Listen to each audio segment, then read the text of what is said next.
செய்கிறவராக இருக்கிறார். ஹல்லேலூயா. எல்லா கண்களை மூடி தேவ சமூகத்திலே ஹல்லேலூயா ஒப்புக்கொள்வோமா? வேதம் சொல்லுகிறது, முழு உள்ளத்தோடு ஆராதிக்கிற பிள்ளைகளை கர்த்தர் அதிகமாய் நேசிக்கிறவராக இருக்கிறார். நமக்கு எவ்வளவுதான் பலவீனம் இருந்தாலும் கூட கர்த்தரை ஆராதிக்கிற வேளையிலே பரிசுத்த ஆவியானவர் நம்மை பலப்படுத்துகிறவராக இருக்கிறார். அதான் பவுல் சொல்றார், இந்த பலப்படுத்துகிற கிறிஸ்துவினால எல்லாவற்றையும் செய்ய எனக்கு பலன் உண்டு. நம்மை பலப்படுத்துகிற ஆண்டவர் மத்தியிலே ஓ ஹல்லேலூயா. நம்ம தேவ பிள்ளைகளோடு சேர்ந்து கர்த்தரை ஆராதிக்கும் பொழுது, கர்த்தர் நாமத்தை மகிமைப்படுத்தும் பொழுது அவர் நமக்கு அற்புதங்களை அதிசயங்களை செய்கிறவராக இருக்கிறார். நம்முடைய சூழ்நிலைகளை மாற்றுகிறவராக இருக்கிறார். நம்முடைய பிரச்சனைகளை மாற்றுகிறவராக இருக்கிறார். நம்முடைய போராட்டங்களை மாற்றுகிறவராக இருக்கிறார். நம்முடைய கண்ணீரை மாற்றுகிறவராக இருக்கிறார். நமக்கு விரோதமாய் உருவாக்கப்படுகிற ஆயுதங்களை எல்லாம் கர்த்தர் நிர்மூலமாக்க வல்லவராக இருக்கிறார்.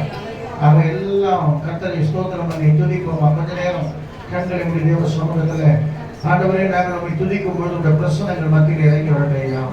பரலோகமே நம்மை துதித்துக் கொண்டிருக்கிற வேளையில ஒரு சிறு கூட்டமாய் இந்த சமூகத்தில் நாங்கள் வந்திருக்கிறோம். அப்பா, பயப்படாதே சிறுமந்தையே என்று சொன்னீங்கள் ஆண்டவரே.